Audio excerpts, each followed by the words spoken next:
Welcome back to Mzansi. Welcome, Zubo. Let me welcome my next guest, Lerato Mataboge. She's the African Union Commissioner for Infrastructure, Energy and Digitalisation. Lerato, absolute pleasure having you on. Thank you so much for joining us. Thank you for having me. Okay, Lerato, the declaration has been, according to President Cyril Ramaphosa, unanimously adopted.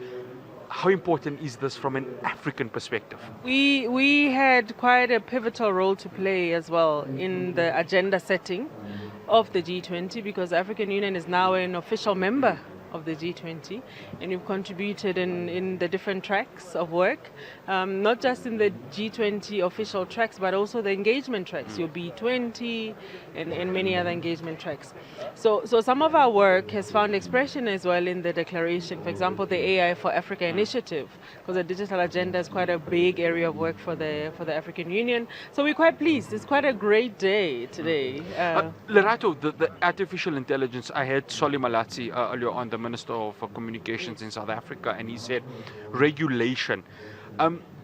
How close or how far are we to Africa? Because we know there are great African minds that really want to adopt artificial intelligence. All they're looking for is guidance in terms of regulation. Has there been this discussion, especially given the context of South Africa's G20 presidency?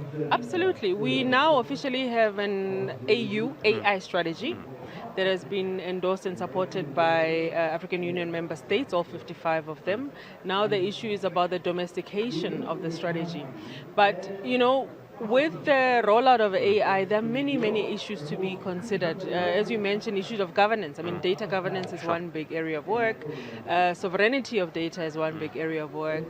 The AI infrastructure, right? The hard infrastructure required for AI on the African continent is another huge area of work that we need to look at.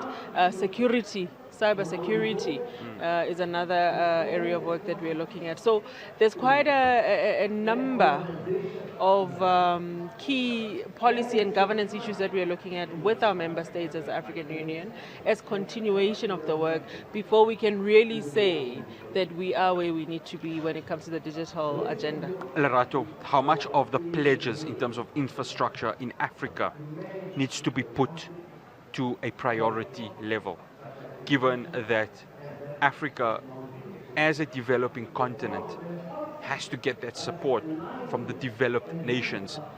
How much are you hoping that, given this declaration, that this action can happen in terms of development within the African continent? The African continent right now, we still have, it's been quantified to be about 150 million US dollars required per annum up until 2030 to close our infrastructure gap. So that number still remains. I mean, we still require quite huge amount of financial resources to close the gap. Now the question though, and the approach has slightly changed for us because we are now focusing more as well on African domestic resource mobilization.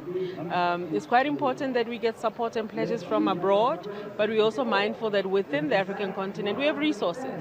So how do we then unlock those resources? Resources that are lying in pension funds, for example, that are not deployed in the real economy, in sovereign wealth funds on the continent, in our multilateral organizations or DFIs on the continent.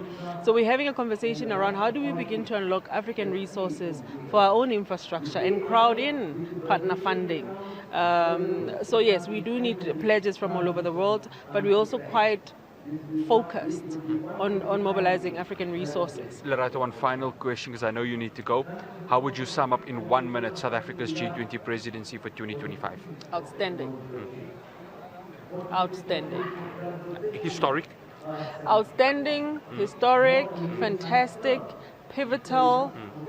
It has shaped the agenda and repositioned the African continent to where it needs to be. Lerato Mataboge, absolute pleasure having you. Thank you so much for joining us. Thank you for having me. That is Lerato Mataboge from the African Union.